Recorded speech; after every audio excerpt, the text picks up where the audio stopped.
Conversations with the Mind podcast, where we explore consciousness through conversations with interesting people. Our mission is to engage the collective mind piece by piece to bring greater clarity of mind to our listeners locally and across the planet, and to contribute to broaden the shared experiential knowledge and wisdom of existence. All right, folks, welcome back to Conversations with the Mind. I'm your host, Shane Lamaster, and we are here for episode number 97, a very special and impromptu special edition type of podcast with one of my PhD cohort members, Tiffany Banks. So I want to thank you, Tiffany, for joining me today. Thank you for having me. Yeah, so before we jump into the topic of the day, which is going to be the mystical experience, I know that this is a topic that is interesting for all my listeners and myself included. I want to just ask you the only standardized question that I have for my podcast, which is, so the podcast name is Conversations with the Mind. And I just want to know what that phrase means to you. How does it land, and what sort of imagery or experiences or stories, or like, how does that land with you? Conversations with the Mind. Ooh, that's a that's a deep question, Shane. As you know, the work that I do as a social worker is with individuals with disabilities, and specifically focusing on autism spectrum disorder. So when I think about conversations with the mind, I mean, there's just a real intersectional experience for me. You know, I am someone who is neurodiverse as well, and so I know that describing what happens in my consciousness is very different than I think the social norm of how people experience consciousness.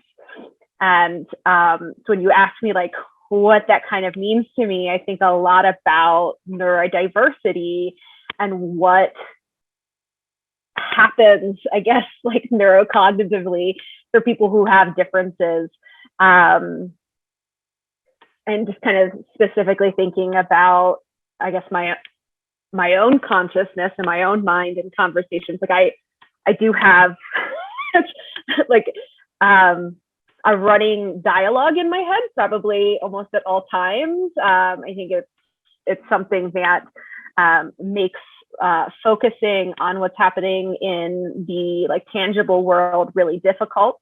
I think it's something that neurodiverse individuals who experience different kinds of disabilities that impact executive functioning have, you know, anxiety and ADHD. People who have those kinds of diagnostic profiles also kind of describe having this like inner dialogue going all the time.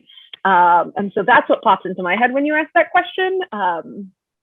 Which I know is maybe a little bit different than perhaps where, you know, your mind goes, or the mind of some of your listeners, and thinking about these mystical experiences and what we'll be talking about today. But that's kind of where my head goes. Nice. Well, you know, I don't have any of the diagnoses that you mentioned, but I too have a running dialogue like all the time in my head. And I don't think that's abnormal. I think that that's actually pretty normal to be self-reflective and things like that. It's also, you know, I realize it's not something everybody has. I certainly have friends who are not very self-reflective and just kind of say whatever they want to say without a filter. But at the same time, like, I don't think that there's anything wrong with that. And I've actually gone to great lengths in like my meditation practices to be able to at least temporarily shut off that inner dialogue because it's nonstop. It keeps running until you learn to step away from it. Or even when I do, you know, different types of meditation where I'll sort of take a third person stance to my own mind, like the mind is still running, you know, these thoughts and these dialogues are still happening. I'm just able to almost like sidestep them or rise above them, so then I can see the larger patterns of the conversations happening within my own mind. So that's interesting. And you mentioned a really interesting term, neurodiversity. And I was just wondering if you can explain to the audience and to me also, like, what does that mean, being neurodiverse? Because when I think of human beings, I feel like every single person is diverse from every other person, right? Like no two minds, no two brains, no two bodies are the same. And so aren't we all neurally diverse in that way? But also I realize that you're speaking about it as like an entire classification of certain people. So could you speak to that a little bit? Yeah, I think when I talk about neurodiversity, it's definitely coming from like, my work in disability, but just in general, the way I think about it is that, we've socially constructed expectations of how people are supposed to interact with the world and how people are supposed to store and utilize information in their brain. And so when we talk about neurodiversity, I've mentioned a couple different diagnoses that fit into that spectrum, but it is, individuals whose cognition operates in a way that is outside of the social norm and that it impacts their life. So I think, ADHD is a really great example. They're considered to be neurodiverse when we talk about someone with ADHD, depending on how their symptoms present, right? I don't want to make super generalizations, but these are individuals maybe who have some issues with executive functioning. That's their ability to plan and organize and recall information. People who are neurodiverse sometimes have short-term or long-term memory issues. And we all experience these things, right? But it's similar to maybe like early Psych 101 when you're kind of learning about, psychiatric diagnoses get diagnosed when something reaches the level that it impacts your life, right? Like we all have anxiety, but not everyone has an anxiety disorder. We're all diverse neurologically. But when we talk about people who are neurodivergent or identify as being neurodiverse, so this is typically someone who has a level of impact where the way that society is created and the expectations that are put upon us, we're not able to achieve that without making adaptations or having some sort of accommodation. And that's part of, I just read a great book on the social construction of reality. And it makes a lot of sense, right? A lot of our reality is co-constructed with others in our environment and people we interact with, and the masses and collective consciousness of everything. But one part that I really, and this is a strong word, I really hate about social constructivism is this idea of a socially constructed norm, right? Like it's an agreed upon baseline that everybody should strive to achieve at a minimal level, right?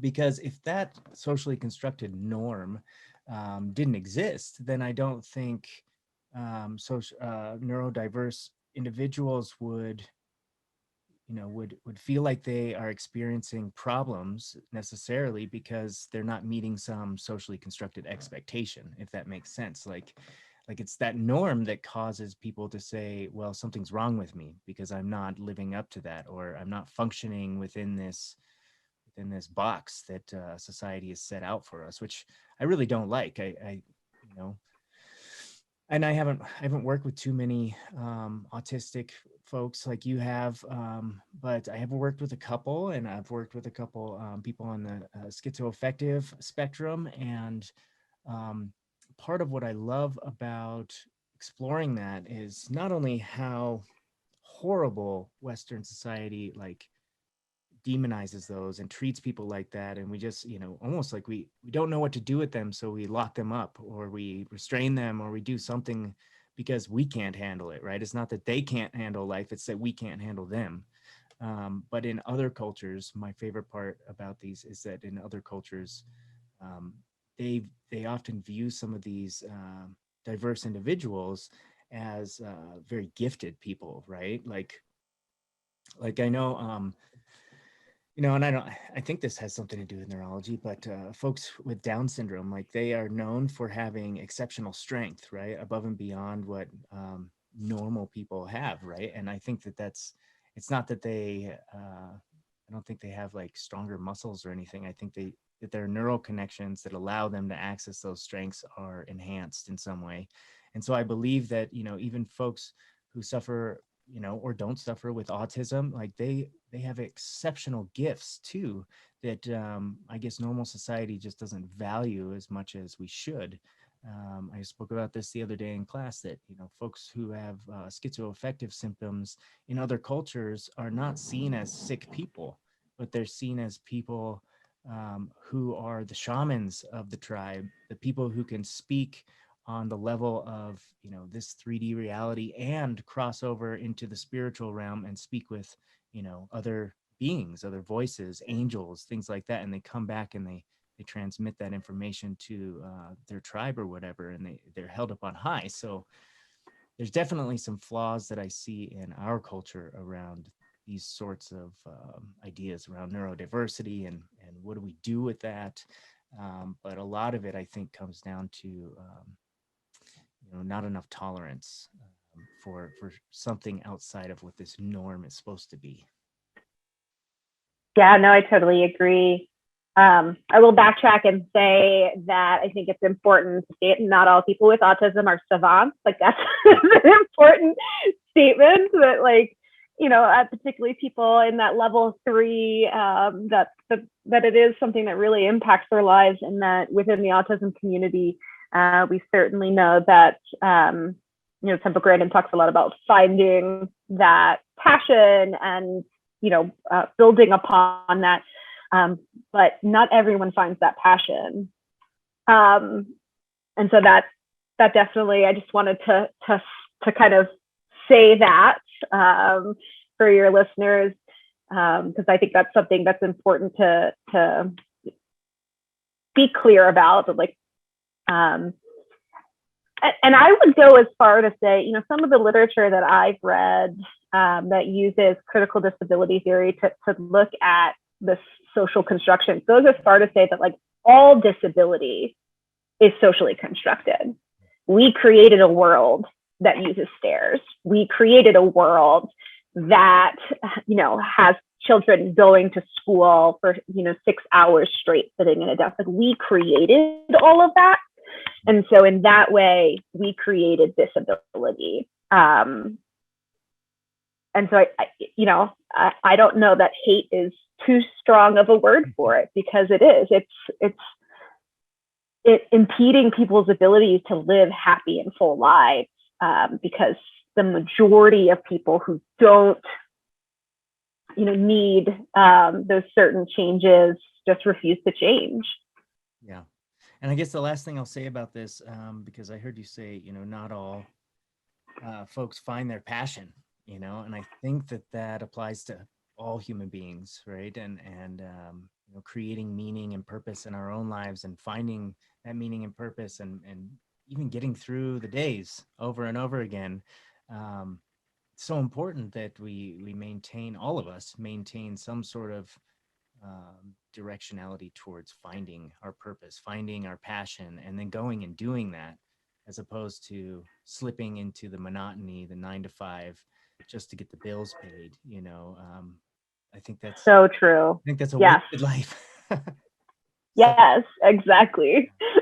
So that's the last thing I'll say about that. Let's go and jump into our topic for today. And so today we're going to be talking about the mystical experience, and that's largely what my dissertation for my PhD is surrounding, is this mystical experience and its application within the realm of social work and mental health. And I'm choosing to study the avenue of psychedelics to access the mystical experience. A number of studies that have come out of Johns Hopkins have found that mystical experiences, as occasioned by psilocybin mushrooms, have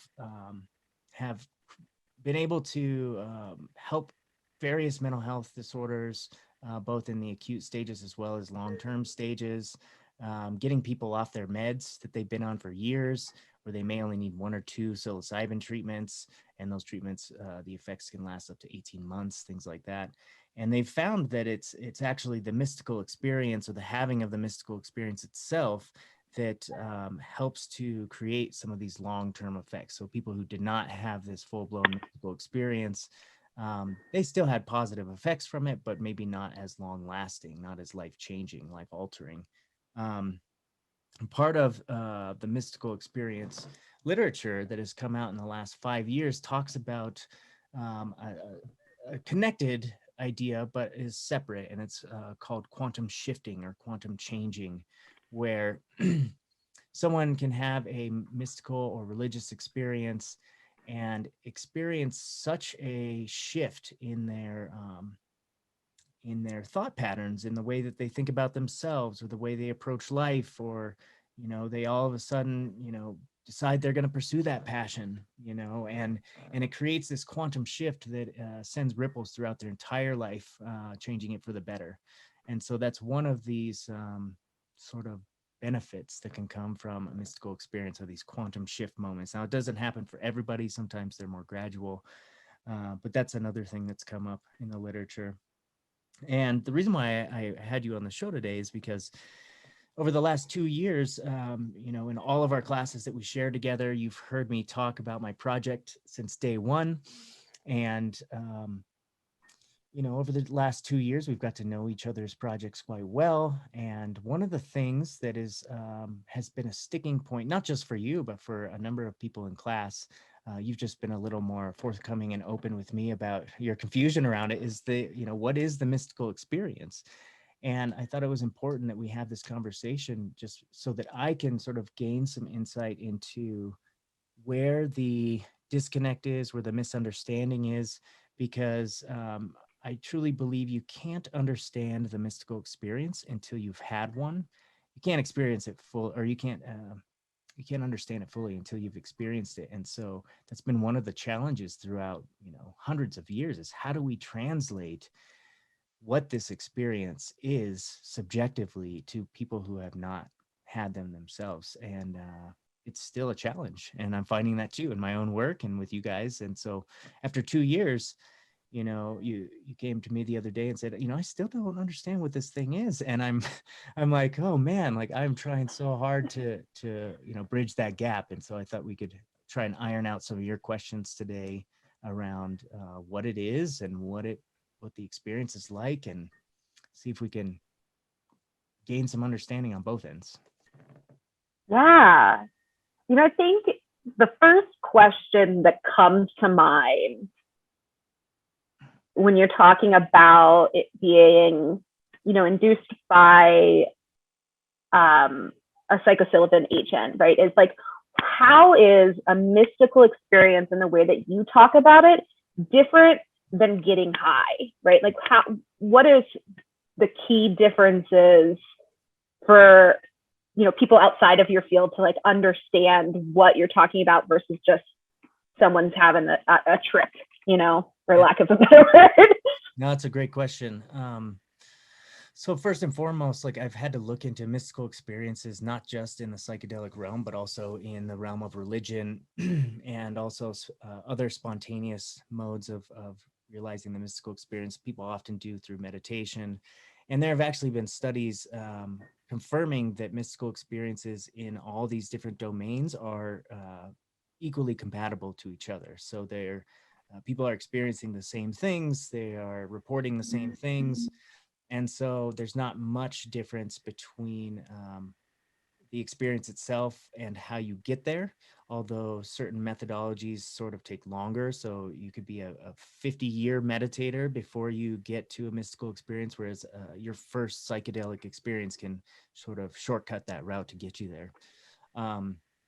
So then you ask, what is the difference between just getting high and the mystical experience when it's occasioned by psychedelics? And largely, most of the research is focused around dose dependency. So higher doses of psychedelics will get you to that mystical experience more more readily, I'm blanking on the word, but it'll get you there more often as opposed to lower doses. And it varies psychedelic to psychedelic. So for instance, LSD, common like minimal amount to take is 200 micrograms, which is like 2 hits of LSD to get you even in the realm of being able to experience it. For psilocybin mushrooms, it's right around a heroic dose, which is around 5 dried grams of mushrooms. With ketamine, it is, depending, and this one's more depending on body weight. So, uh, and mode of administration. So you can do ketamine intranasally, intramuscularly with an injection, or intravenously, or orally. But in general, it's right around, I believe it's 150 milligrams per 70 kilograms of body weight, um, to just get you into the realm of being able to have like one of these transcendent experiences. So when you ask the question, what's the difference between just getting high and having a mystical experience? Well, just getting high, um, it feels good. You usually have your eyes wide open. You're experiencing it while dancing, things like that. And it's usually at a lower than that threshold dose. Whereas a mystical experience, more often than not, happens on a higher dose. It happens, with your eyes closed, eye shades, that type of thing in clinical studies, although it can definitely happen in trance during dancing and things like that. I've experienced it during those periods too. But more often it happens when you are on an internal journey of the self, as opposed to an external journey, just, recreationally taking one of these drugs. Does that make more sense? think so. I guess when I thought about some of your research, I always assumed that you were looking at like microdosing and microdosing's effect on mental health, but it actually sounds like, to get this mystical state, you're actually consuming even more than, somebody who's recreationally using drugs would use. Yeah, Interesting. and that's why it's suggested that you do these types of journeys with a guide, with somebody there to maintain safety, because when we're in these altered states, oftentimes we have a disconnection from reality, and we can accidentally cause harm to ourselves or others. So it's important to have someone there for safety. So yeah, microdosing is a whole different realm of psychedelics, where you take a sub-perceptual dose. So, for instance, LSD, a normal trip dose is like 100 micrograms, which is like one tab of acid. But if you wanted to microdose that, you would take 1/10 of one hit. So it's such a little amount that you actually don't trip. You don't notice any walls melting or anything like that. What you do experience is maybe an elevated sense of energy, more clarity in your thoughts, better cognitive functioning, better eye-hand coordination, and they're all really like performance enhancing type effects that you would have and just go about your normal day. Like it would not disrupt your day. You could go to work on a microdose. You could um, I've gone rock climbing on microdoses. I do jujitsu competitions on microdoses. So you can do it like that, but you wouldn't want to do any of those things if you're on even a recreational dose of a psychedelic, because then your perception is distorted. And definitely don't do it on a high dose psychedelic, because then your eye hand coordination and all that stuff is significantly impaired. Okay. So now I'm thinking about this a little different, Mm-hmm. but I still don't know, because again, what you're describing, I have not experienced. Mm-hmm. And so I guess, I like, is this something that's just ineffable? Like, are there no words? And I know that you shared before in your presentation that there's a long history with like indigenous knowledge around mystical experiences. And so, if there's no words in English, are there words maybe, in other languages or cultures that better encompass what you're trying to describe? And that's a great question, and I don't have an answer for that. I don't speak any other languages fluently, but I've worked with shamans from Brazil and Peru, and Native American shamans from the Lakota tribe, and they have incredible mythologies behind these experiences. The Native American church that I've worked with, particularly, they claim to have been doing their ceremony for over 10,000 years. And it's an incredible lineage. So they have an amazing way of explaining the journey and what it's like. Um, I would assume that just like folks who live in Eskimo type cultures have like 50 words for snow, and we only have one. I assume it's probably something like that, where these cultures just have so much more experience with it that they probably have an entire lexicon devoted to spiritual realms and these spiritual worlds. But I did pull up something online real quick that I want to share with you.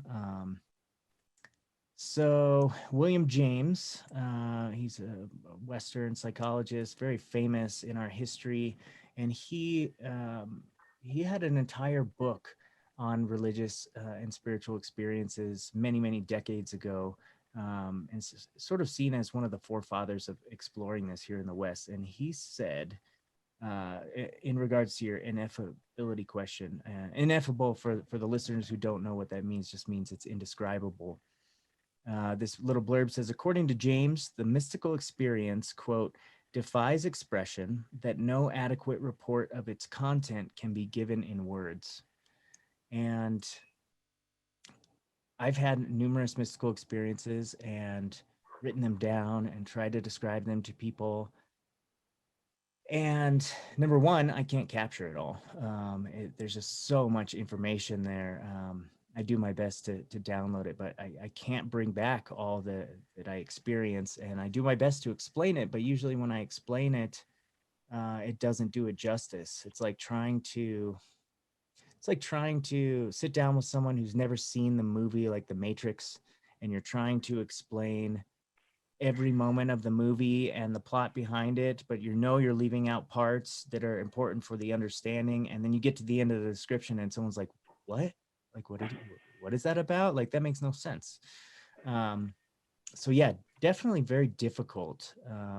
Which is something that, in my study, it's a phenomenological approach. So I'll be interviewing folks about, what were some of the circumstances right before their mystical experience. And I have interviewed people about their mystical experience. And again, it's extremely difficult to capture.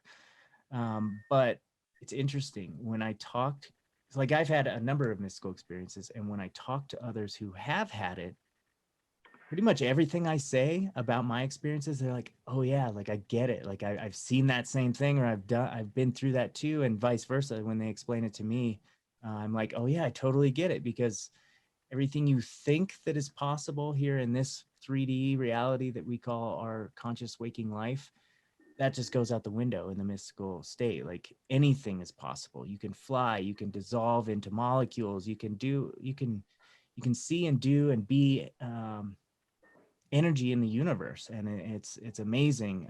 But without having that experience, like it's kind of hard to think about yourself that way, because we're still so tied to who we are as people, as individuals, as ego selves. So it can be very difficult. And that does make sense to me, because I have experience with a relative of mine who is a shaman. And I remember thinking energy work it doesn't make any sense to me. I feel vibes from people in that like minor sense, but like I didn't really buy into it until I saw them, praying and doing some of their work over a friend of mine's eczema, and they're not touching him. He didn't eat anything weird, and just in the middle of it, he gets up and just vomits, and he doesn't have the words to describe that, but I witnessed it, and that is for me something that makes sense. I saw it with my own eyes of like they can do things energetically to your physical self without actually having to physically interact with you. And that was probably one of the most amazing experiences that kind of helped me make a connection here. And so I do think that that's one of the ways maybe to help people understand more is like, what has your personal experience been? And I wonder if that's difficult though, because of the culture in Western society that is so negative against drugs, where you're not going to get, these professionals who, work in these other fields to kind of publicly share, like, yeah, I've done some shrooms before. And like, so I sort of know what a little, like, does that kind of make sense? Like, no one's going to go there with you because no one's going to admit out loud that they've done drugs, because that's still seen as taboo. Yeah, it's still a stigma. And a lot of people who engage in substance use in this way, they're still in the closet about it because of those stigmas. One of my favorite speakers these days, he was just on Joe Rogan's podcast. He's been on a bunch of podcasts lately. His name is Dr. Carl Hart, and I'm reading his book right now. It's called, I believe it's called Drug Use for Adults. And so it talks about, he's a university professor at Cambridge, a tenured professor, and he is out and open, and he talks about, he's been a drug researcher for 30 years. And it wasn't until his, I think, late 30s that he actually started using drugs himself after studying them for so long. But now he's open and he's out, and he's like, yeah, I use heroin all the time. I use methamphetamines, and it is not disruptive to my life at all. I take a responsible approach to it, and I use it to enhance my experience. And there are different ways to go about drug use. It's not a drug that is inherently bad. A drug, if it's sitting on the counter, is not going to kill anyone. It's someone's relationship to it. If they use it once, it might not do that much, harm. But if you use it repetitively and you're addicted to it and you're dependent on it, that's when it becomes problematic, right? So definitely the way we think about drugs in our culture, definitely it makes studying these things very hard. It makes finding funding for these things extremely hard. But there is a huge community of scientists here in the United States and in other Western countries who are out in the open and studying these, and are really reputable people. In fact, the largest nonprofit organization for psychedelic studies, called the Multidisciplinary Association for Psychedelic Science, MAPS, is they hold their big conference every few years. And last 2017, it was in Oakland, and in 2023, it's actually going to be in Denver. So we're super excited to have them there. And this is one of the best conferences I've ever been to. I'm sure you've been to a bunch of academic conferences. This is like none you've ever been to. There's over 10,000 people there. There is an entire, they have the ballrooms full of conference presenters and presentations with hundreds of people in them. And then they also have separate ballrooms full of like psychedelic artists, and they have DJ sets at night for people who are attending the concert to go dance and maybe, take a little something. You get to see comedians, and you get to, it's just a really fun time. It's not like any other academic conference. There's a little bit of learning in between the fun times, but we really do know how to turn science and how to turn the study of something we're passionate about into something really fun. So I'm really excited for that. It's really hard. This is one of my passions in life, and it's a struggle, being able to talk about this and have people look at me like, what? Like, serious? You're going to spend your life like studying drugs? Like, drugs are what put people in jail. Drugs are what kill people. And, it's going to be an uphill battle, but it's a battle that I'm worth, or that I feel like, I die on the sword for.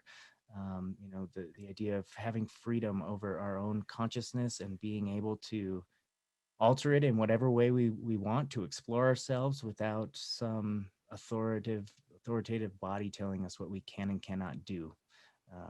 We need sovereignty over our own body and our own minds, and that's a big social justice issue for me. Is that piece, the sovereignty? Yeah, I think that's kind of the key to connecting it with social work, right? That NASW Code of Ethics kind of self-determination piece, and like, we should have control over our own bodies. And so I appreciate that piece. gosh, now I'm thinking a lot about like, how do you change that culture? How do you, because you had mentioned at one point that, you know, when we think about drugs and we think about those kinds of things, we think about people who, you know, are incarcerated or in and out of jail, and people who have serious mental health issues, and or are homeless. Like, there's a lot of negative stereotypes Mhm. about drug use. And how do you see like your work fitting into the overall pursuit to change how we view and talk about drugs? That's a great question too. And I just want to throw out at you too a little self-reflection exercise for you, like with your work too on disabilities, right? There's stigmas in society about people with disabilities. So how do you go about trying to change society's views on these people who are wonderful people and have so much to offer, and are worth so much of our care? How do you go about changing that stigma, right? So it's sort of a similar battle in that these cultural thought patterns have been so ingrained, and with the drug world, you know, most of the stigmas around drugs have been unfortunately like driven into the minds of our citizens through terrible ad campaigns, messaging, things like that. When the war on drugs came in, it was largely like a moralistic push. So they were largely basing their argument on like drugs are for bad people. You know, if you do drugs, you're bad. Drugs are public enemy number one, and it was not backed up by any science about drugs or their harms or anything like that. Actually, there's this famous researcher in London at London Imperial College, Dr. David Nutt, who was tasked by England to sort of work up a profile on the toxicities of all drugs known to man. And he did this and then laid it out in a very clear chart. And at the very bottom, the lowest toxicity were psychedelics, mushrooms being the lowest toxic substance that we know of. Well, the government did not like these results because the legal drugs, alcohol, tobacco, were among some of the highest, as well as some prescription drugs. They did not like this, so they defunded his research and buried his results for decades, and he got fired from his job and all these things. Um, so these powers that be, the political powers that want to push certain agendas and that have for a long time, will go to any length to destroy people's careers who try and change things, who try and change the worldview. So where my work comes in, and my work is really multifaceted. I have my research work going on. So my research into the mystical experience and transformative experiences for healing will hopefully change or help change people's views on what these drugs are capable of if used in an intentional and positive manner. Um, to show just that, you know, these drugs can be harmful if misused, but they can also be exceptionally beneficial for people if used properly. I do work also in the political realm. I'm part of the Denver psilocybin panel. And so what we're doing there is trying to literally change the minds of legislators and city council members to be able to decriminalize drugs or even legalize them or regulate them or open up research opportunities or practice opportunities like they have in Oregon. Oregon just recently decriminalized or no legalized psilocybin assisted therapy. So we want to be able to be pushing the envelope in that way. And I feel like the way to do this, the way to really change society's collective consciousness, and it's happening. I mean, we're seeing in the last 5 years, so many states pass marijuana bills, pass psychedelic bills. You know, Oregon just totally legalized or decriminalized all drugs, which is fantastic. So we're starting to see a shift. But what I think needs to happen is the more we push, the more we try and change these things, the everyday average person is going to be in 5-10 years going to be able to look down the street and talk to a neighbor, and the neighbor is going to be like, oh yeah, I tried that psilocybin therapy and it totally changed my life. And it's when people are going to start talking to those in their own social circles who are like, oh yeah, I've done that, like, and it really worked. Then they're going to start to believe in the power of these things. Just like you watching your friend get healed with energy, right? Like you hear about it on the news or whatever, you're like kind of skeptical, but when you see it with your own eyes, when you talk to somebody you actually know and trust, and they're like, wow, this really worked for me, then we start to change minds. And that's really where I think my work fits in, is just we need to get more and more people the help that they want, and then let them spread the word, and it's going to spread like a wildfire. Yeah, I can see how, educating people is clearly like so essential. I also am thinking in my head as you're going through this, like, again, another piece of that social work thing is like thinking about who is overly represented in being penalized for drugs, and that of course is BIPOC, the BIPOC community, and that, in moving your project forward and raising awareness and helping pass some of these laws and decriminalizing and getting people out of jail for, minor drug offenses is such a big social justice issue that I think ties right into this. Yeah, my wife actually just brought that up to me last night. So I was telling her about the feedback that I got, and she's like, well, if you give me a chance, I'll list off 3 things right now that are social justice issues related to, and that was one of them. And I knew that too. Like the incarceration rates of the BIPOC community are so much higher. Um, and yeah, I think decriminalization. What is that? The term, like, yeah, just getting people out of jail on these small things is a huge deal. Mm-hmm. Yeah, I know ketamine isn't the reason why people are being charged and locked up, but it fits into this larger message that you have about, drugs not being the problem, like drugs not inherently being dangerous, but without understanding, right? If we don't do this research and understand what are the easiest way for me to think about it is like in my research and work, right? There are people with certain predispositions who are not going to respond well to animal assisted therapy, right? So like there's rule outs. And so, if we're not doing this research, we're not going to figure out who is going to benefit the most. And so I guess that's my next question, and the next connection I need to make is like, who is this for? Yeah, no, that's a great question too. And there are definitely rule outs within the psychedelic realm too. And largely the rule outs, or the, as they call them in the research, the contraindications, that you would not want to take psychedelics for. They're still, in my opinion, lacking research in those areas. And a lot of those contraindications are based solely off of sort of assumptions that researchers are making. They're sort of being on the safe side and saying like, I don't know, but I don't think this is going to be a good idea for people with like split personality disorders, or it can be it can trigger schizophrenic into believing that their voices are real, which who are we to say that they're not real, and that's my opinion.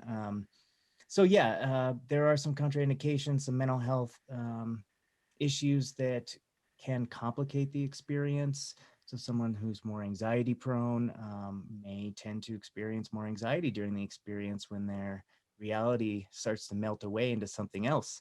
Um, there are certain personality characteristics that can enhance the experience. So someone who is more open and adaptable to um, change in their environment and change in their experience may be able to let go and just say like, okay, whatever is going to come in this experience, I'm just going to go with it.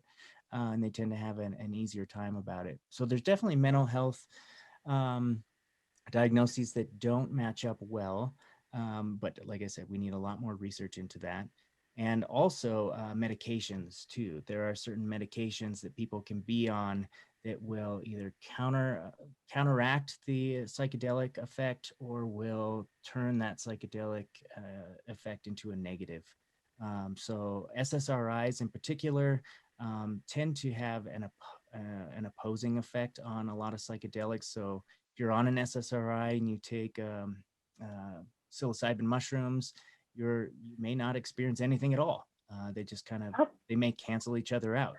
Whereas if you're on an SSRI or an MAIO inhibitor and you take ayahuasca, you can have a psychotic break. So yeah, so it can be very dangerous. Folks who are on lithium are not advised to be taking psychedelics as well. So just certain drug interactions, but there's very few as compared to a lot of the other prescription drugs. So that's promising that it is available for a wider range of people. And who is it for? So, I mean, I want to say it's for everybody. I want to say everybody should do it, especially narcissistic people like Donald Trump or something like that should be taking some mushrooms and chilling out. But honestly, not everyone should take it, but it can benefit people with mental illness. It can benefit people with degenerative brain diseases. We're starting to find that a lot of these psychedelics are neurogenerative. So they actually create the brain cells and the neurons to grow at more rapid paces. So it can heal brains in Alzheimer's and dementia and things like that. They're looking into that. They're looking into it for autism. They're looking into it for all sorts of brain issues. It can be used for healthy people. There's quite a few studies done on healthy individuals and just, people who want to explore themselves and explore their spirituality. I've even heard of, I have a number of African-American friends on the East Coast who I met through the Detroit Psychedelic Conference, and they practice African shamanism.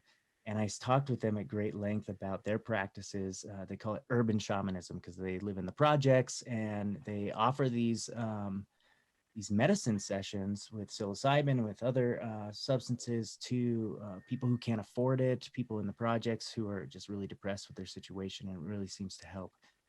But they told me stories about actually giving certain psychedelics to children and to infants. A number of the women who were pregnant said, "Oh yeah, we're going to take psychedelics like as we're giving birth because it will help with the pain, number one, and they want to be able to have that psilocybin in their bloodstream and in their milk when they start feeding the baby right away, so that the baby can get some of it too." I've heard stories of putting a little piece of like a little tiny piece of mushroom in an infant's mouth like as soon as it's born to sort of spark neurogenesis and help that baby's brain grow at rapid paces. And then in my work with the Lakota tribe and doing peyote ceremonies, I've been in ceremony where the shaman's kids who are 4 and 5 and running around the teepee will get some peyote tea.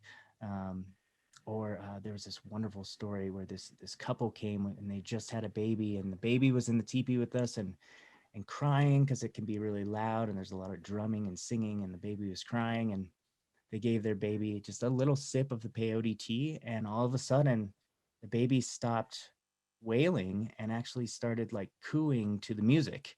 It was like in beat, and we're all like, whoa, that's so cool. It's like the peyote is like aligning this baby's vibration to the ceremony. So it can be for a lot of people, but there needs to be a lot more research, and based on what culture you're coming from, the acceptability of who is allowed access is a big deal. So here in the West, like we are much more restrictive. We tend to even with alcohol and stuff, we say you can't have any until you're 21. Well, in Europe, like when you're like 13, 14, it's not uncommon to have wine with dinner with your parents, so depending on what culture you come from too, that plays a big difference.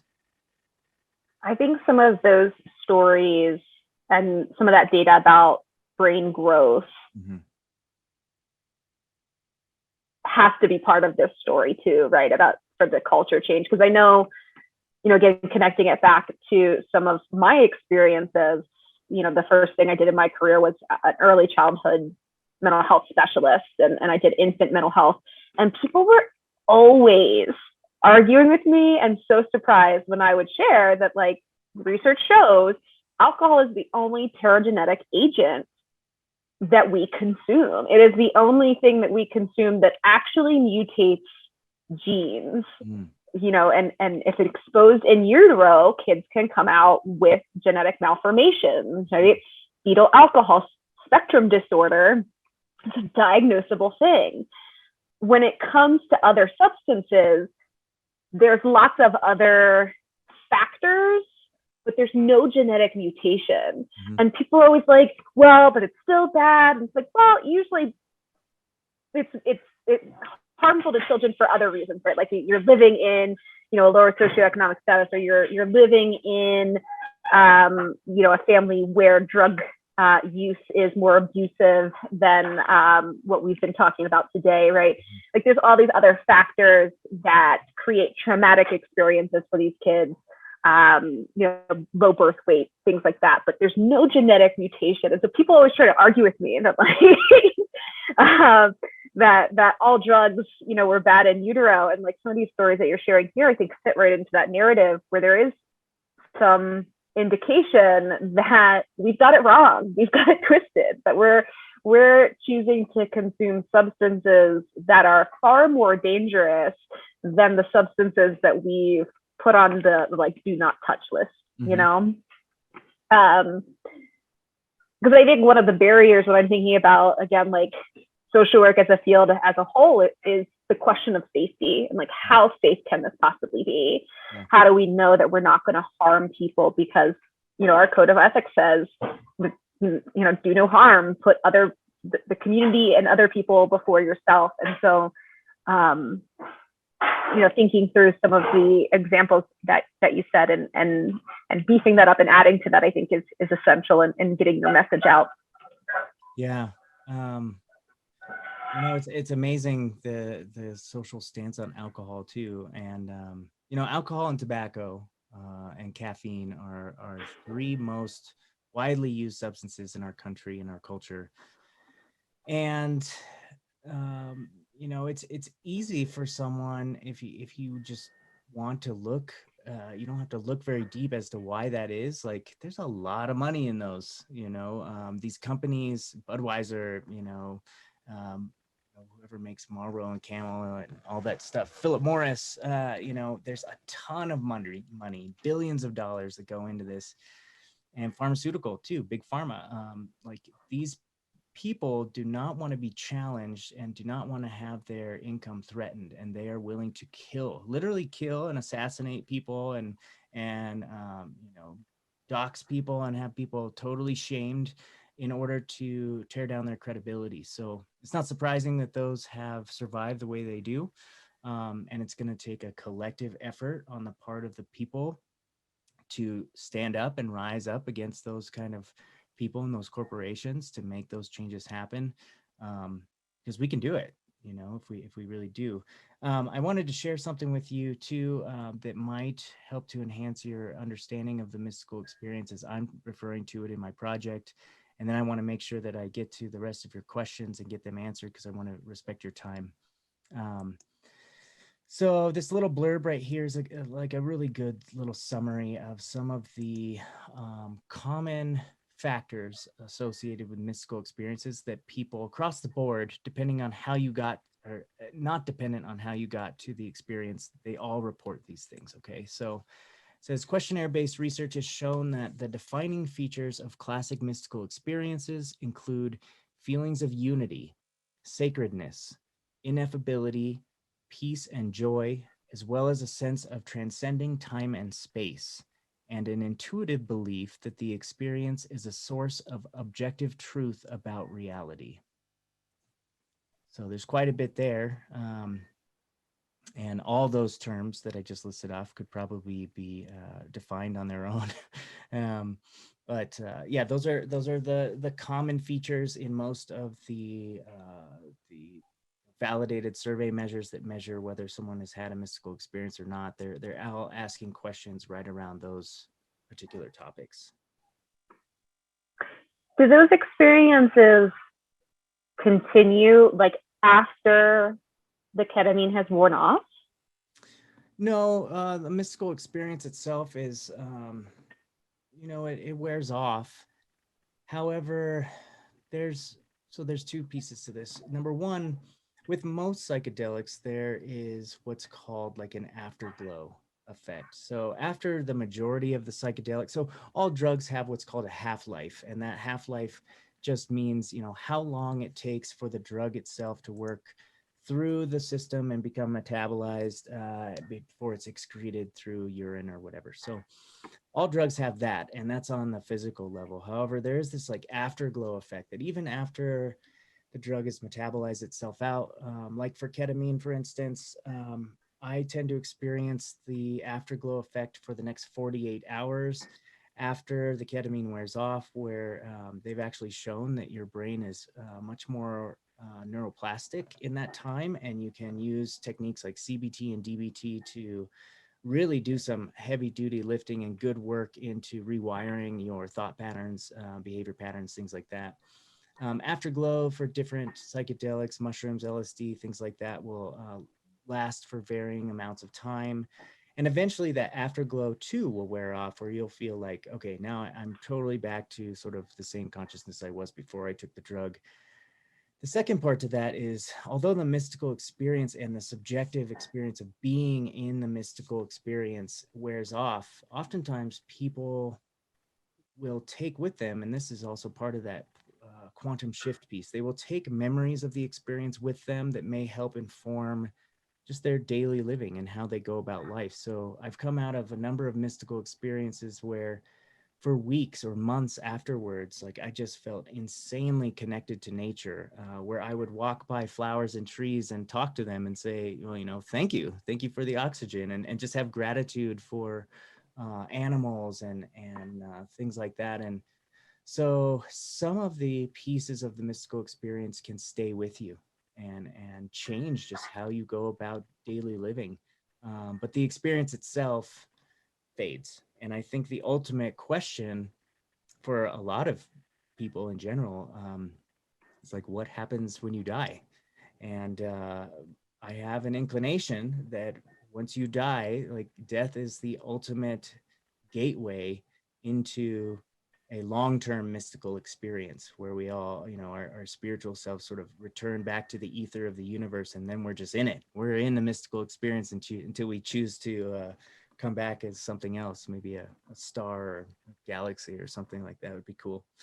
But yeah, and different religious traditions talk about sort of entering into that sort of state when you die. The Buddhists talk about the bardo, where you go in between lives and you get to see the life review, not only of your own life, but of all existence. And then you get to put together your next life and choose what the circumstances are going to be for your next life before you get reincarnated. So pretty cool stuff.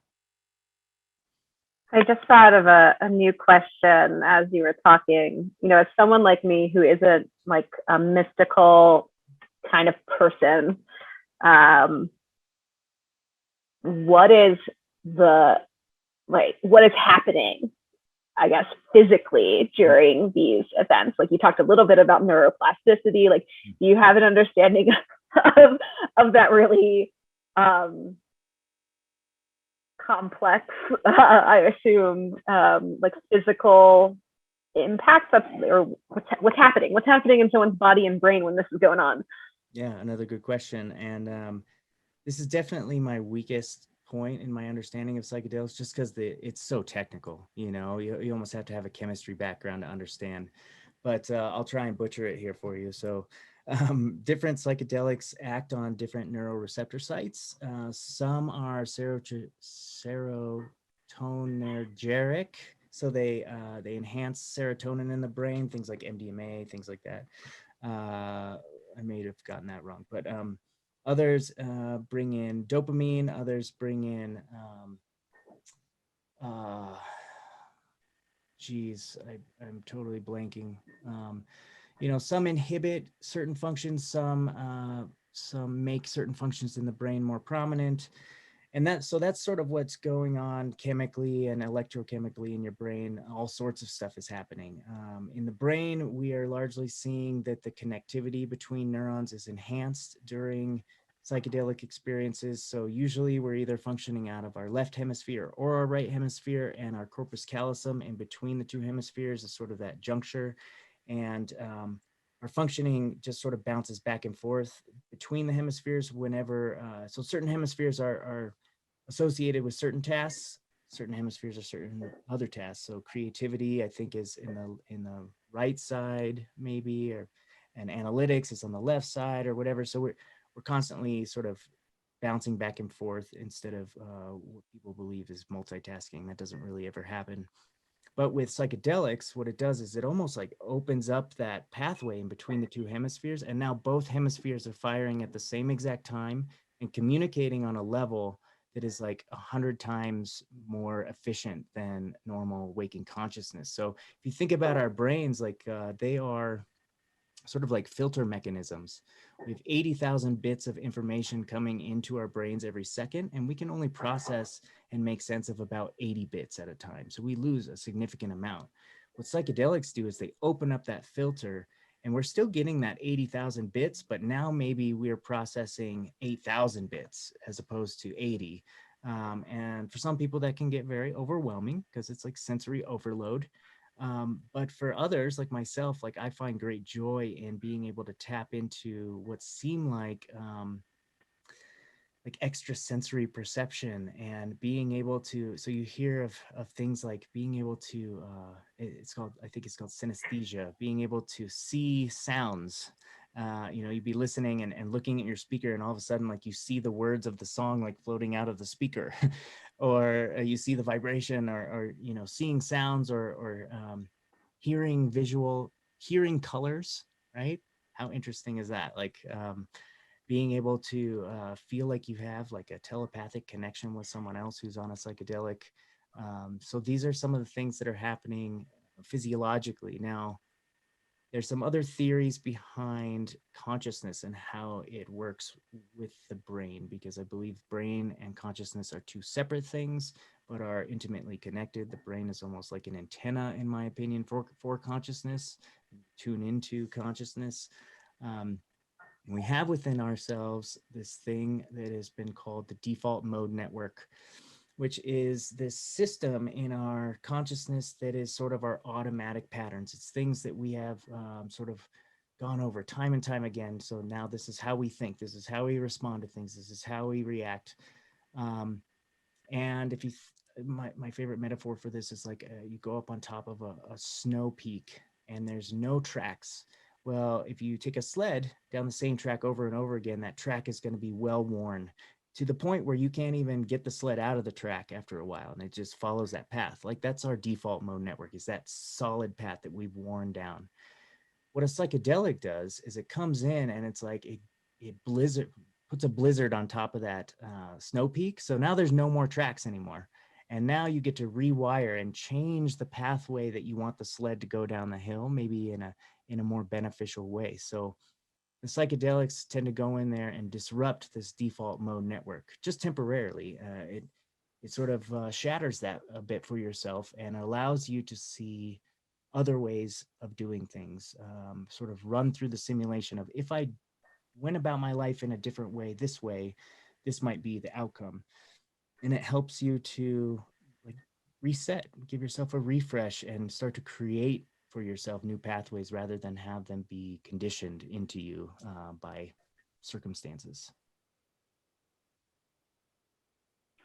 I don't think, I mean, to me, that didn't seem like any shortcuts. That made a lot of sense, particularly the thing about being able to process more. Because when you said that, I was like, oh yeah, do you think I've heard before that we only use like 10% of our capacity, right? Like, and so in theory now I'm thinking in my head, like, oh, that must be why the experience happens, right? Because what we perceive around us is based on just that 10% that's being filtered in.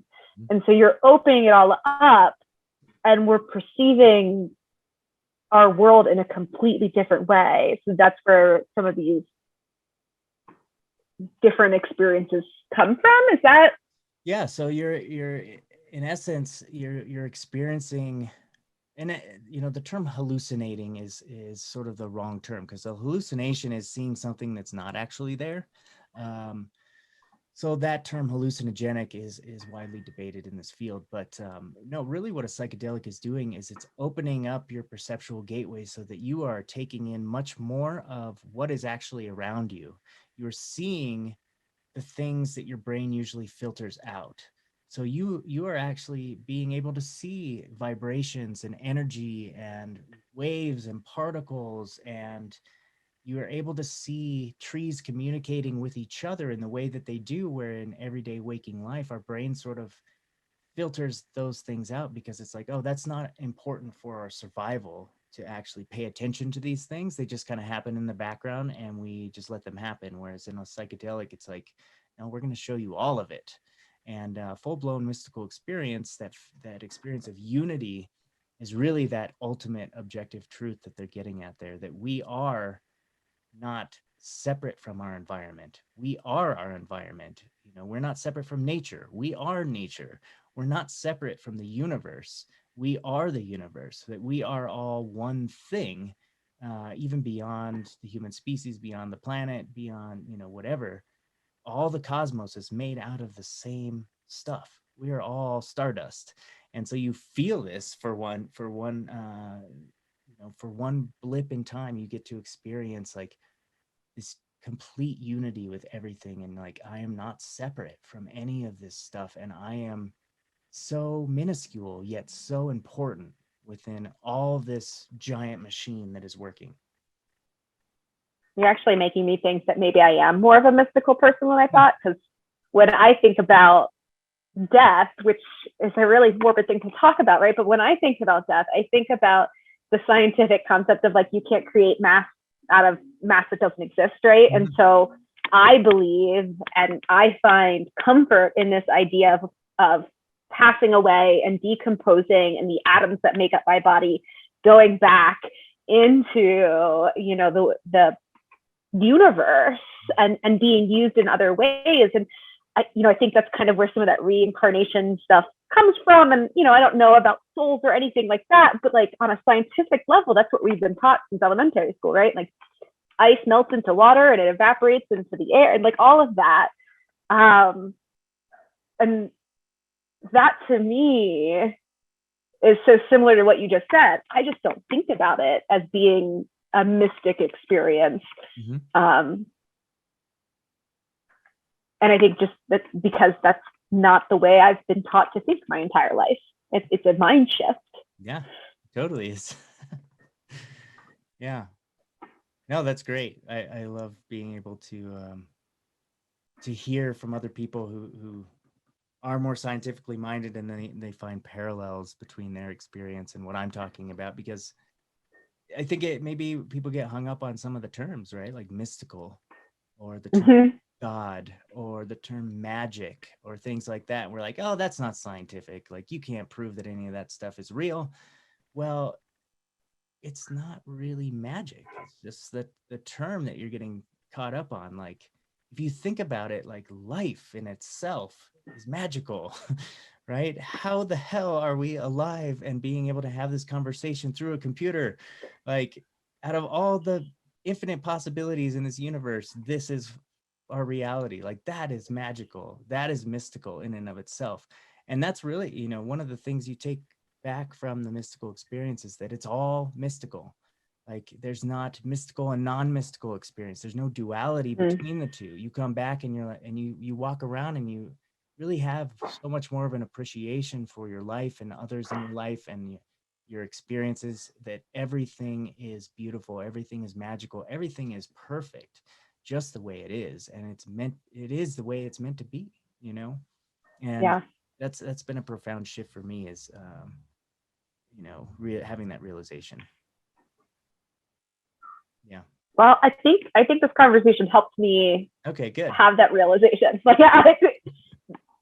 and hearing not just about the mystical experience, but some of the science behind what is happening in your brain, why a mystical experience is happening, right? That left brain, right brain connection, and all of that is clearer. And you know, I think we've answered all of my questions. I only have one other question that I haven't asked you yet, and I don't know if we have time to do another question. Yeah, by all means, if you have time, I have time. So after all of this discussion, I think for me, you've definitely helped me understand more about what the mystical experience is. And, you know, the question that's remaining for me is, how do you see this bettering the lives of marginalized people? We've talked a little bit about, you know, the drug culture and how ending some stigma would definitely help with criminal justice issues. But is there anything else? Yeah. Yeah, and that has been for me a relatively difficult question to answer over the last couple of years. First and foremost, because I'm not what you consider a marginalized population. You know, I'm a very privileged individual, being a white male in a white male dominated society, and I recognize that, and I recognize the blind spots that I have because of that privilege.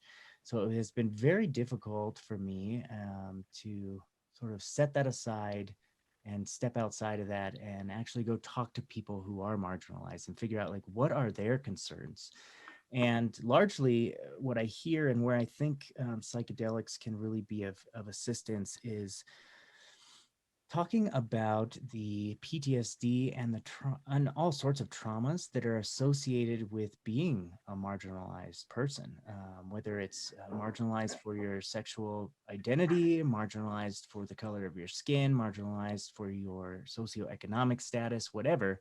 There are traumas associated with that. You get treated a certain way. It has an impact on your consciousness and your personal narrative about who you tell yourself you are and who you are in this society and how you fit in with other people, and oftentimes leaves people feeling less than, feeling feeling marginalized, feeling stigmatized, feeling like they're not good enough, all sorts Not of feeling that unity. Yeah, exactly.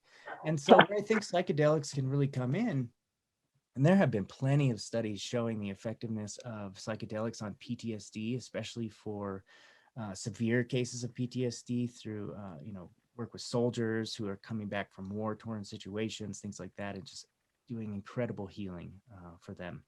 And so I think psychedelics can come in and help marginalized communities by helping give them these experiences of unity, of value, where they have the experience that no matter what society says about you or how you're classified by anybody else, like none of that shit matters in the big picture. Like you are just as much of a part of this universe as anybody else, of any privileged person, and that's really helped me sort of transition and step away from privilege, is having an understanding that I am no different than anybody else who is being marginalized too. Like society may give me certain advantages, but in my essence, like I'm no different.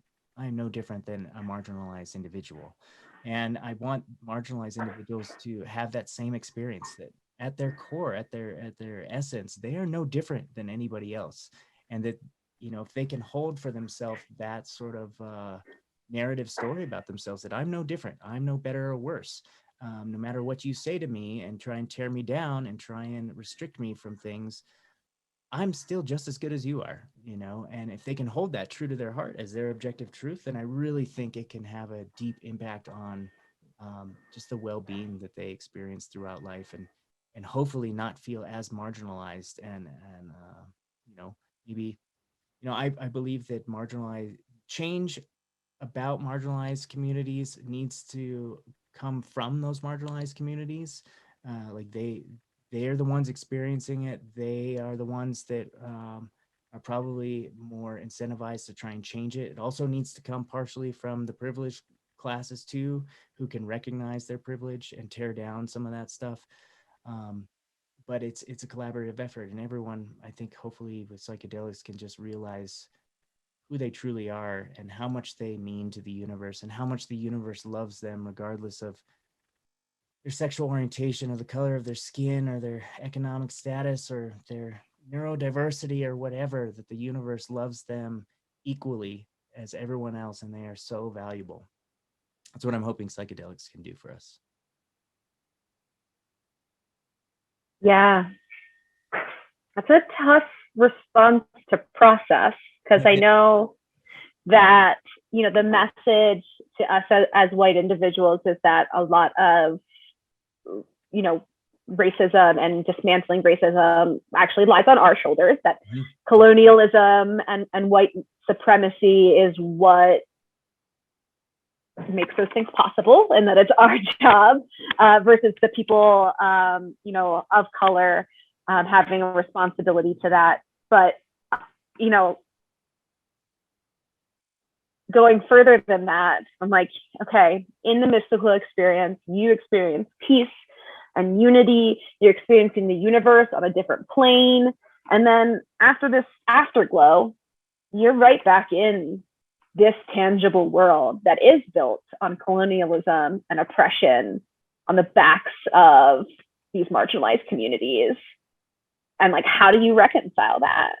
Yeah, no, that's really tough. And I'm right there with you. Like, I believe that it is the power structures that created these things that need to be responsible for tearing them down. Unfortunately, I think that the power structures that created them have too much incentive to keep those power structures going, to keep those advantages that they've created for themselves. And it is few and far between people like you and I that believe that we are responsible for doing that.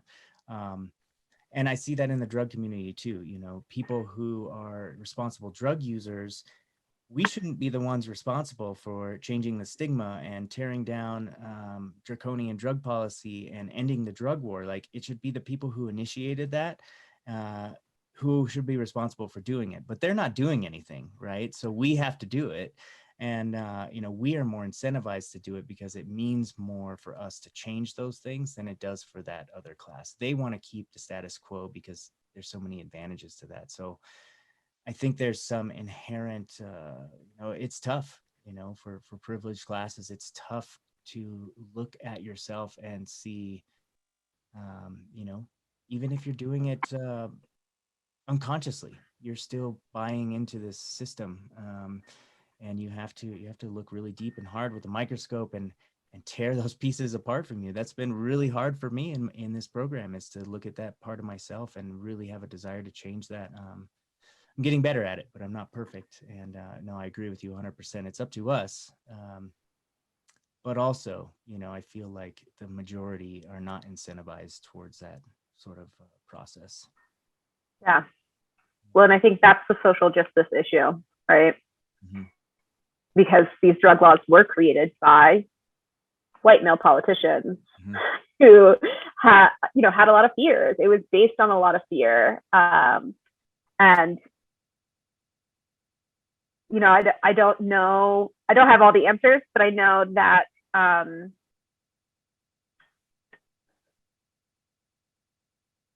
am in the opinion that the only way to dispel fear is with truth and with education and sharing it out and getting the message out, which is exactly what you're doing.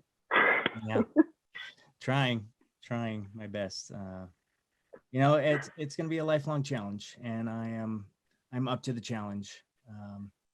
I have been sort of an anti-authoritarian type mindset since I was a teenager, and so I'm all about uh, taking systems down and putting up more efficient systems that provide more freedom to people. I'm all about that. But Tiffany, I want to thank you so much for having this conversation with me and for being willing to allow me to record it for posterity's sake, for my listeners. And you know, what you've said to me and the questions you've asked have been so very helpful for me in helping me to conceptualize my own project and to better weave in social work and social justice values into the work that I'm doing. It's been a difficulty for me because I don't come from a social work background, so I'm trying really hard to do that.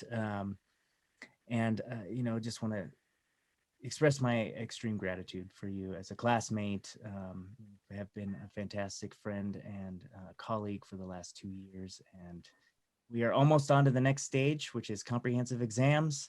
And I look forward to moving forward and eventually calling ourselves Dr. Banks and Dr. Lemaster together. I know. I can't wait. Thank you so much, Shane. It was a privilege to, dive into this more with you, because I know this is your passion, and sharing your passion with you, I think, is a special privilege. So thank you so much, and I hope all your viewers enjoy it too. Yeah, and eventually, hopefully, I'd like to have you back on the show so we can talk about your passion, animal-assisted therapy, and I would love it. That'd be great. All right. We'll talk to you. Thanks, Shane. Thanks, listeners, and stick with us for some additional content. This has been Shane Lemaster with the Conversations with the Mind. Conversations with the Mind podcast is sponsored by mindops.com. You can find us at www.mind-ops.com. We're an eclectic counseling company providing mental health and mental performance services to individuals, small and large groups, teams, businesses, military, through face-to-face sessions or at a distance using phone or confidential video chat apps. We bring a unique Buddhist Western lens and specialize in general psychotherapy for all mental difficulties, sport and performance psychology for performance enhancement, addiction counseling for any maladaptive or destructive habits, and psychedelic integration therapy to make the most from your visionary medicine work. We are available as well for corporate workshops to address the needs of your employees' wellness.